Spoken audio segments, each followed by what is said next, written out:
आप देख रहे हैं टीएनआई आवाज और मैं हूं आपके साथ सलमान। तो चलिए शुरुआत करते हैं देश और दुनिया की तमाम बड़ी खबरों के साथ। मेट्रोमैन ई श्रीधरन केरल में भाजपा के मुख्यमंत्री पद के उम्मीदवार होंगे। पार्टी के प्रदेश अध्यक्ष के सुरेंद्र ने गुरुवार को इसकी घोषणा की। 88 साल के श्रीधरन 25 फरवरी को ही भाजपा में शामिल हुए थे। प्रदेश में विजय यात्रा निकाल रहे के सुरेंद्रन ने कहा कि पार्टी जल्द ही दूसरे उम्मीदवारों की लिस्ट भी जारी करेगी। 140 मेंबर वाली केरल विधानसभा के लिए 6 अप्रैल को वोटिंग होनी है। चुनाव के नतीजे 2 मई को आएंगे। श्रीधरन ने बुधवार को पलारीवर्ट्स में बन रहे फ्लाईओवर का जायजा लिया। इस दौरान उन्होंने कहा कि केरल की जनता इस बार उसकी पार्टी की सरकार बनाएगी। श्रीधरन विधानसभा चुनाव में भाजपा की बड़ी जीत की उम्मीद कर रहे हैं। उन्होंने कहा कि लोग अच्छी तरह जानते हैं कि उनके और प्रदेश के लिए कौन अच्छा होगा। सुप्रीम कोर्ट ने कहा है कि ओवर द टॉप यानी ओटीटी प्लेटफॉर्म पर जो भी कंटेंट दिखाया जाता है उसकी स्क्रीनिंग होनी चाहिए, क्योंकि कुछ प्लेटफॉर्म पर तो पोर्नोग्राफी भी दिखाई जा रही है। सुप्रीम कोर्ट ने केंद्र सरकार से सोशल मीडिया और ऑनलाइन स्ट्रीमिंग प्लेटफॉर्म्स को रेगुलेट करने के लिए बनी गई गाइडलाइन सौंपने को कहा है। सुप्रीम कोर्ट अमेजन की क्रिएटिव हेड अपर्णा पुरोहित की अग्रिम जमानत अर्जी पर सुनवाई कर रहा था। वेब सीरीज तांडव में हिंदू देवी देवताओं का अपमान होने और प्रधानमंत्री जैसे संवैधानिक पद की गरिमा से खिलवाड़ करने के आरोपों के बाद उत्तर प्रदेश के तीनों शहरों लखनऊ, नोएडा और शाहजहांपुर में एफआईआर दर्ज हुई थी। अहमदाबाद के आयशा सुसाइड केस में उसका पति आरिफ खान 3 दिन की पुलिस रिमांड पर है। आरिफ पर दहेज मांगने और आयशा को खुदकुशी के लिए उकसाने का आरोप है। बताया जाता है कि आरिफ के परिवार की स्थिति बहुत अच्छी है।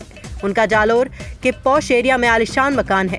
परिवार के पास 4 दुकानें भी हैं जो किराए पर दी गई हैं। इसके बावजूद आरिफ और उसका परिवार आयशा पर दहेज के लिए दबाव डाल रहा था। पश्चिम बंगाल और असम समेत 5 राज्यों में होने वाले विधानसभा चुनाव को लेकर गुरुवार को भाजपा कोर ग्रुप की बैठक होने वाली है। इसमें प्रधानमंत्री नरेंद्र मोदी, गृह मंत्री अमित शाह, नितिन गडकरी, जेपी नड्डा और बीएल संतोष समेत पार्टी के दूसरे नेता शामिल होंगे। बैठक में नेताओं का बंगाल पर फोकस रहेगा, क्योंकि वहां 9 मार्च से पहले फेज के लिए नामांकन शुरू हो जाएगा और 27 मार्च को वोटिंग होगी। ऐसे में पार्टी के नेता 2 से 3 फेज की सीटों पर प्रत्याशियों का फैसला कर देंगे। देर शाम तक 60 से 91 सीटों पर उम्मीदवारों की पहली सूची भी जारी होने के आसार हैं। इधर बंगाल की मुख्यमंत्री ममता बनर्जी भी कोलकाता में पार्टी नेताओं के साथ बैठक करेंगी। इसमें टीएमसी अपने प्रत्याशियों की घोषणा करेगी। महाराष्ट्र में खाकी वर्दी पर गंभीर आरोप लगा है। यहां जलगांव के एक सरकारी गर्ल्स हॉस्टल में पुलिस वालों पर छात्राओं को कपड़े उतारकर नाचने के लिए मजबूर करने का आरोप है। यह मामला गुरुवार को विधानसभा में भी उठा, जिसके बाद गृह मंत्री अनिल देशमुख ने मामले की जांच के लिए कमेटी बना दी है। अगले 2 दिन में कमेटी इसकी जांच पर शुरुआती रिपोर्ट देगी। जानकारी के मुताबिक घटना 1 मार्च की है। इस दिन कुछ पुलिसकर्मियों के साथ दूसरे लोग जांच के नाम पर हॉस्टल में दाखिल हुए थे। इन्हीं लोगों ने लड़कियों के कपड़े उतरवाकर उनसे जबरदस्ती डांस करवाया। जिन लड़कियों ने इनकार किया उन्हें मारने पीटने की धमकी दी गई। मामले की जानकारी मिलने पर सामाजिक कार्यकर्ता वहां पहुंचे तो उन्हें अंदर जाने से रोक दिया गया। दतिया जिले की भहुआ रामपुरा गाँव का है, जहां सुनील जाटव को 8 साल पहले अचानक गायब हो गया था, जिसकी सूचना गांव वालों को मिली। वह मध्य प्रदेश की टीकमगढ़ जिले के जटायू गांव में हरि सिंह ठाकुर के यहां बंधक बना हुआ है। तो समाज सेवी लाखन सिंह यादव ने अपनी जान जोखिम में डालकर युवक को बंधक से रिहा कराया। आखिर क्या था पूरा मामला, देखिए खास रिपोर्ट दतिया से संवाददाता लोकेश मिश्रा के साथ। नमस्कार दर्शकों, आप देख रहे हैं टीएनआई आवाज और मैं आपके साथ लोकेश मिश्रा। अधिकतर आपने देखा होगा कि जो मंद बुद्धि के बालक होते हैं या जो अपने परिवार का रास्ता भटक जाते हैं तो उन्हें कुछ बाहुबलियों के द्वारा बंदी बनाकर अपने घर में रख लिया जाता है और उनसे काम कराया जाता है, जो एक अपराध की श्रेणी में आता है। लेकिन इन लोगों को जो निकाल कर सामने लाते हैं, घर वालों से मिलाते हैं, उनकी तारीफ होती है। आज मैं अपनी इस खबर के माध्यम से आपको एक ऐसी ही कहानी से रूबरू करा रहा हूँ, जहाँ एक व्यक्ति के अनूठे प्रयास से लगभग 8 सालों से अपने परिवार से बिछड़े हुए व्यक्ति को गांव में वापस लाया गया, जो एक सराहनीय कार्य और तारीफ़ काबिल है। आप मेरे पीछे जो व्यक्ति देख रहे हैं, ये सुनील नाम का लड़का है, जो तकरीबन 8 साल से ललितपुर से गायब हुआ था और टीकमगढ़ में इसे कुछ बाहुबलियों द्वारा बंदी बना लिया गया था। और मेरे सामने आप ये जो व्यक्ति देख रहे हैं, ये लाखन सिंह जी हैं। इनके कार्यों के द्वारा, इनकी मेहनत के द्वारा इस व्यक्ति को आज वापस लाया गया। और ये जितना भी आप मेरे सामने लोग देख रहे हैं, ये इस प्रकार की कार्यशैली को सराहना कर रहे हैं कि आज उनके गांव का लड़का उनके पास वापस आ चुका है। चलिए जानते हैं और बात करते हैं कि आखिर क्या कुछ इस लड़के के साथ हुआ। सबसे पहले मैं लड़के से बात करूंगा। क्या नाम है आपका? सुनील। सुनील, ये बताओ आप कहाँ से कैसे कहाँ चले गए थे? ललितपुर से टीकमगढ़। आपको जिन लोगों ने अपने पास रखा था वो आपसे क्या क्या काम कराते थे? सानी, गोबर, पानी। घर वालों की याद आई? घर वालों की याद आई सो हमने बोला घर पर जाने सो मारते पीटते थे। आप इस प्रकार देख सकते हैं कि इसके पास इतना दिमाग नहीं है। इससे गाय गोबर वगैरह का काम कराया जाता था और जब ये घर जाने की बोलता था तो इसे मारा एवं पीटा जाता था। किसी तरीके से इसके गांव वालों को जब पता चला तो यहाँ के जो वरिष्ठ नागरिक हैं हमारे साथ जुड़ चुके हैं। लाखन सिंह यादव जी जो बहुजन समाज पार्टी से विधायक के प्रत्याशी भी रहे। सर बताइए, आखिर आपको कैसे ये सूचना मिली और आपने कितनी मेहनत से अपनी जान को खतरे में डालकर इसे वापस लाए? यहाँ का लड़का दीपक वहाँ गया था तो बोला मैं फंस गया हूँ और मैं छुड़ाने आया था, लेकिन मैं भी यहाँ से सुरक्षित नहीं जा पा रहा हूँ और हम दोनों को अगर बचा सकते तो आ जाओ। तो फिर मैं 2 तारीख को सुबह ही वहाँ पहुँचा। फिर एसपी साहब को इनको सबको बता करके और इसको फिर हमने अपनी सुपुर्दगी में ले करके और फिर उन लोगों ने पीछा भी करना चाहा, लेकिन हम जैसे तैसे यहाँ तक सुरक्षित ले आए। अगली मैं देखता हूँ कि जब आप वहाँ गए होंगे तो स्वाभाविक है कि आपकी भी जान को खतरा था। तो ऐसी स्थिति में आपने क्या महसूस किया और इसको निकालने के लिए आपने कौन कौन सी तकलीफ़ों को देखा? प्रशासन को साथ में लेकर के हम कोतवाली से बाहर नहीं निकले और उनकी गाड़ियां बाहर घूमती नहीं बंदूकों लेके। हमारे पास भी 4 बंदूकें थीं और हमारे साथ भी 4-5 लोग हम थे वहाँ। तो हमने कहा जो भी होगा देखा जाएगा। अच्छा, ये बताइए कि अब आपने इस प्रकार की जो घटनाएं होती हैं वो एक अपराध की श्रेणी में आती हैं, इसको लेकर आपने क्या प्रशासनिक कार्रवाई की है और आप क्या न्याय चाहते हैं? हम ये चाहते हैं कि इस तरह से जिसको बंदी बना के रखा है तो उन लोगों के खिलाफ़ कार्रवाई हो। और ऐसा मैं सब जगह आवेदन दे के आया हूँ और अधिकारियों से कह के आया हूँ कि इसको मैं घर छोड़ करके 2 दिन बाद फिर पुनः टीकमगढ़ आऊँगा, सारी कार्रवाई कराऊँगा। इतना जानना और चाहूँगा, इसे जिन लोगों ने बंदी बनाया था क्या उनका थोड़ा नाम वगैरह कोई लोकेशन जानकारी आपको है? चटुआ गांव है, वहाँ का एक हरी सिंह ठाकुर है, उसके पास उनको रखा था। वो वहाँ का बड़ा बाहुबली आदमी है और क्षेत्र में उसकी दहशत इतनी है कि कोई पंचनामा बनाने के लिए या उसके घर बताने के लिए गांव में भी कोई उसका घर बताता नहीं है। और वहाँ पंचनामा के लिए पुलिस ने बहुत प्रयास किए, किसी ने सिग्नेचर नहीं किए और ना ही उसको घर बताने के लिए कोई उसके साथ जाने के लिए तैयार हुआ। चलो, बहुत बहुत धन्यवाद आपको कि आपने जो कार्य किया है, एक सराहनीय कार्य। एक ऐसे व्यक्ति को आज आपने समाज के बीच में लाके खड़ा कर दिया जो इस गांव का था और 8 साल से है एक ऐसी दयनीय जीवन जी रहा था। इसके लिए आपको शुभकामनाएं। मैं TNI चैनल के माध्यम से टीकमगढ़ पुलिस से यह विशेष अनुरोध करूंगा कि इस प्रकार के कृत्य करने के लिए जटायु गायों में जो ठाकुर हैं, जो बाहुबली हैं, जो ऐसे नौजवानों को बहला फुसलाकर अपने पास ले जाते हैं, उनके ऊपर कड़ी से कड़ी कार्रवाई करें। कुछ गांव वालों से भी हम बात करेंगे कि आखिर इस बच्चे की वापसी पर उनका क्या कहना है। भैया, क्या नाम है आपका? हमारा नाम अरविंद सिंह कुशवाहा। आज ये आपके बीच आ चुका है, आज आपको कैसा महसूस हो रहा है? बहुत अच्छा महसूस हो रहा है कि आज अपने परिवार वालों से मिलेगा, अपनी माँ के पास जाएगा, रहेगा साथ। चलिए, ठीक है। तो आप देख रहे थे TNI आवाज़ के माध्यम से लोकेश मिश्रा की एक खास रिपोर्ट अपने सहयोगी रजनी लडोरिया के साथ। 15 अगस्त 1947 का वह क्षण जब भारत की संसद से लेकर ऑल इंडिया रेडियो पर प्रसारित होती उस्ताद बिस्मिल्लाह खान की शहनाई के मधुर स्वर पूरे भारत में गूंज उठे थे। उस्तादों के आंगन से शाही शादियों के पंडालों तक अपने पैर पसारने वाली शहनाई को पूछने वाला आज कोई नहीं है। कभी शहनाई का शाही अंदाज इस कदर परवान चढ़ा था कि बनारस ही नहीं, कानपुर के पास एक गाँव को ही शहनाई वादकों ने बसा डाला था। पर आधुनिकता की इलेक्ट्रॉनिक दुनिया शहनाई की गूंज को बंद करने में लगी है। कानपुर महानगर का एक खास गांव मंझावन खास इसलिए है कि यहाँ पूरा गांव शहनाई वादकों का है। पिछले कई दशकों से 4वीं और 5वीं पीढ़ी तक के लोग केवल शहनाई वादन के बल पर अपने परिवार का पेट पाल रहे हैं। पर वर्तमान में जैसे जैसे डीजे, डिस्को और कान फाड़ू शोर ने संगीत की शक्ल अख्तियार कर ली, वैसे वैसे शहनाई की मीठी आवाज खामोश होती चली गई। आज मंझावन के हालात ये है कि युवा वर्ग अपनी परिपाटी से अलग होता जा रहा है। कारण साफ है, आज समय बहुत बदल गया है और शहनाई को कोई पूछता नहीं है। मजावन के ही रहने वाले शहनाई के उस्ताद राशिद अहमद बताते हैं कि उनके बड़े भाई उस्ताद बिस्मिल्लाह खान से शहनाई वादन सीखा था और बाद में उन्होंने अपने बड़े भाई से, पर आज ये हुनर उनके किसी काम का नहीं रहा। दर्द यही है कि उनके बच्चे अब दूसरे कामों में ज्यादा दिलचस्पी दिखाते हैं। आज जो भी शहनाई वादन बचा भी है तो वो भी फिल्मों के गीतों की धुन के रूप में सुना जा सकता है, पर राग और बंदिशों का वो जादुई सफर आज समाप्त होने की कगार पर है और सांसों पर सदी हुई शहनाई की सांसें अब उखाड़ने लगी है। जो हमारे गुरु तो मेरे पापा ही हैं, उन्हीं को हम देख के सीखे हैं। और गुरु क्या मतलब ये हमारे घर में पुश्तैनी काम चला आ रहा है। शहनाई का बाबा परबाबा सब इसी में हैं रहे हैं और मेरे पापा भी बजाते हैं, तो उन्हीं को देख कर ही सीखे। समझो मेरे पापा ही मेरे गुरु हैं। आपकी 5 पीढ़ियां हो गई शहनाई बजाते हुए, जो 6वीं पीढ़ी है उनका मोह भंग क्यों हो रहा है इससे?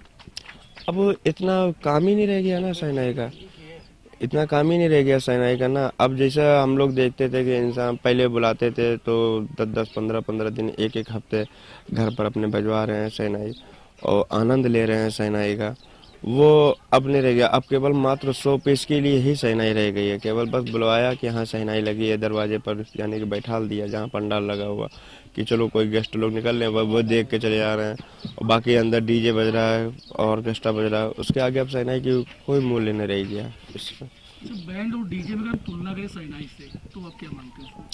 अब देखो बैंड और डीजे की तुलना तो बहुत अलग हो गई जाके, और हमारी शहनाई की तुलना अलग, क्योंकि शहनाई है रॉयल काम जो बैठ के सुनने के लिए बनी है शहनाई। अब कोई वो बैंड और डीजे के बाद आई, बैंड आया 2 घंटे के लिए बजाया, उसने चला गया, नाच कूद के नचा कूदा के चला गया। और डीजे की बात रही, डीजे भी वो बजता रहता है, डीजे में धम्मड़ धम्मड़ बोलते हैं, उसमें वो चले गए बजा बजू के। अब शहनाई की बात है, शहनाई है रॉयल। अब शहनाई बैठ के कोई सुने तब तो आनंद आता है बजाने में, वरना जाके फॉर्मेलिटी अदा करनी पड़ती है बस, और क्या। जी क्या इतिहास है यहाँ का मजावन का? मजावन का इतिहास तो हमारे लोगों की शहनाई से यहाँ का नाम रोशन हुआ है और बहुत ज़्यादा मशहूर है। अपने उत्तर प्रदेश में तो सब मशहूर है ही, मगर और भी प्रांतों में जैसे हम लोगों के बाई चांस प्रोग्राम लग जाते हैं दिल्ली, बम्बई, और मतलब कुल मिला के अपने भारत में हर जगह हम लोगों की पूछ होती थी आज से करीब 2-3 साल पहले। मगर अब ज़्यादा कहीं से कोई खबर भी नहीं आती है। ऐसे कौन से अवसर होते थे जहाँ पर आप लोग को बुलाया जाता था कि शहनाई बजाने के लिए?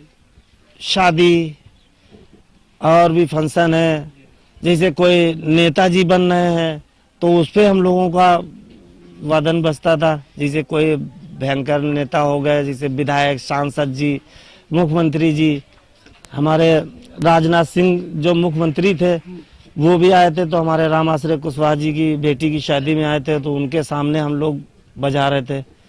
राजनाथ सिंह इस समय पर दिल्ली के बड़े वरिष्ठ नेता हैं। ऐसे कौन सी वजह रही जो शहनाई की गूंज है धीरे धीरे खत्म होती जा रही है? वजह बस आदमी के पास पैसा भी नहीं, आदमी यही कहता है भैया पैसे। और हम लोगों का प्रोग्राम जो होता है 6-7 घंटे का होता है और सब कारीगरों को हम लोग लेके जाते हैं, तो उनके भर का पैसा नहीं मिलेगा तो बताओ फिर कैसे काम चलेगा। इसलिए शहनाई के लिए तो कुछ कारीगर लोग हैं ऐसे, वो भी मना कर रहे हैं कि भैया हम नहीं जाएंगे महीने में, और 15 दिन में अगर 1-8 प्रोग्राम मिल रहा तो हमारा उस पर क्या भला होगा। 1000-2000 रुपए मिल भी रहे हैं तो महीने भर में तो हमें कोई फायदा भी नहीं मिलेगा। इस हिसाब से तो वो लोग सब बंद कर रहे हैं कि भैया रोज जो मिले वही काम करेंगे। क्या कहीं डीजे भी इसमें? डीजे हम लोगों के लिए तो बहुत ज़्यादा सरदर्द बन गया था। डीजे उसकी आवाज़ से कुछ लोगों तो बहुत ज़्यादा दिक्कतें पहुंची, बड़े लोगों के, कि मतलब ये डीजे उस पर आवाज़ ऐसी होती है कि वो लोग बहुत ज़्यादा नापसंद हुआ। और पुराने लोग जैसे कम हो रहे हैं वैसे ये भी कम हो रही है। अच्छा, ऐसे में फिर परिवार कैसे गुजर बसर करते हैं आप? वही धंधा, बस धंधा करने लगे हम लोग तो वही धंधेबाजी में बस 200-400 रुपये 500 रुपये का फ़ायदा हो रहा है, तो उसी में भैया खाना खर्चा चल रहा है। और उस्ताद जो थे हम लोग तो वो सब बेकार हो गए। सारा फन हम लोगों का इस विषय में पीछे हो गया। जो नई पीढ़ी आ रही है वो क्या इसकी तरफ अग्रसर है? नहीं, क्या चाहती है वो ये चाहती है कि कोई धंधा करेंगे जिसपे 1000-500 रुपये पैदा होंगे तो घर का खर्च तो चलेगा। हारी बीमारी तमाम मेल की ऐसे ऐसे रोग चल गए, मर्ज चल गए कि आदमी को मौका ही नहीं मिलता है कि आगे कुछ भी कर जाए। मेरे भाई ख़त्म हो गए अभी इसी लॉकडाउन में, उनका इलाज नहीं हो पाया। बहुत बढ़िया मास्टर थे और कीर्तनकार भी थे बहुत बढ़िया। गुड़िया भारती उनके मिसिस का नाम था। अब कितनी पीढ़ियां हो गई आपको ये सहगाई वाली? 5 पीढ़ी हो गई, अब 6वीं पीढ़ी तैयार नहीं है। अच्छा, आपने किसे सहगाई सीखी? हमारे घर का नाम था तो हमारे भाई साहब जो थे, समीत भाई नाम था उनका, उन्होंने हमको बताया, मेरे भाई साहब ने बताया मुझको। मैं तो उनको भैया सलाम मारता हूँ आज भी। आज उनको कई वर्षे हो गई ख़त्म हुए। अच्छा, जब ये डीजे का चलन नहीं था तो उस समय हर घर में बजती थी शहनाई, शादी ब्याहों में तो पक्का बिल्कुल बजती थी। अब तो पहली बात तो ये इधर ये जो प्रोग्राम महीना चल रहा है, इस महीना फरवरी के महीने में हम लोगों को खूब प्रोग्राम मिलते थे और इस पे एक प्रोग्राम मिला, बताइए। अच्छा, लॉकडाउन का क्या असर पड़ा आप लोगों पर? बहुत ज़्यादा हम लोगों ने तो इसके तबाही आ गई हम लोगों को। खाने पीने के लिए हम लोग परेशान हो गए, उधार ले के खाया है। अब लोग उधार दे दी ना, उनको वापस भी करना है, तो बहुत ज़्यादा परेशानी, हम लोग बहुत ही परेशानी में गुजरे। राजस्थान पटवार संघ उपशाखा राहुवास के समस्त पटवारीगण राजस्थान पटवार संघ के आह्वान पर सुबह 9:30 बजे से शाम 5:30 बजे तक तहसील कार्यालय पर राहुवास के बाहर कलम डाउन कर धरने पर बैठ गए, जिसमें उपशाखा अध्यक्ष किशोर कुमार मीणा, उपाध्यक्ष जितेंद्र कुमार दातोलिया, समस्त मंत्री, जिला कार्यकारिणी दौसा के राम मुरारी मीणा एवं धरने पर समस्त पटवारी मौजूद रहे। ताजमहल में बम की खबर फर्जी निकली। पुलिस ने सर्च ऑपरेशन के बाद ये जानकारी दी और ताज परिसर को पर्यटकों के लिए फिर से खोल दिया गया। पुलिस का कहना है कि बम रखने की धमकी देने वाले की पहचान हो गई है, उसे फिरोजाबाद में हिरासत में ले लिया गया है। ताजमहल में बम होने की खबर मिलने के बाद पुलिस ने पर्यटकों को बाहर निकालकर ताजमहल के दोनों दरवाजे बंद करवा दिए थे। आगरा पुलिस की बम डिस्पोजल टीम ने पूरे परिसर की चेकिंग की, इसमें कोई विस्फोटक नहीं मिला। पुलिस ने बताया बम रखने की सूचना किसी देने वाले ने 112 नंबर पर कॉल किया था। उसने कहा कि सैनिक भर्तियों में गड़बड़ियां हो रही है, इसकी वजह से उसकी भर्ती नहीं हो पाई। उसने ताजमहल में बम रख दिया है, कुछ देर में फट जाएगा। आर्मी में महिलाओं को स्थायी कमीशन देने का फैसला 1 साल बाद भी लागू नहीं करने के मामले में सुप्रीम कोर्ट आज सुनवाई करेगा। इस मामले में पिटिशनर 17 महिला अफसरों का कहना है कि सुप्रीम कोर्ट के आदेश के बावजूद फैसला लागू नहीं करने के लिए जिम्मेदार लोगों के खिलाफ कंटेम्प्ट की कार्रवाई की जाए। 17 साल की कानूनी लड़ाई के बाद पिछले साल फरवरी में थल सेना में महिलाओं को बराबरी का हक मिलने का रास्ता साफ हुआ था। सुप्रीम कोर्ट ने फैसला लिया था कि उन सभी महिला अफसरों को 3 महीने के अंदर आर्मी में स्थायी कमीशन दिया जाएगा जो इस विकल्प को चुनना चाहती हैं। बाद में सरकार ने कोरोना की वजह से 6 महीने का और समय मांगा था, लेकिन कोर्ट 1 महीने का वक्त दिया था। फिलहाल TNI एक्सप्रेस में सिर्फ इतना ही। देश और दुनिया की तमाम बड़ी खबरों के लिए आप देखते रहिए TNI आवाज, आपकी आवाज के साथ।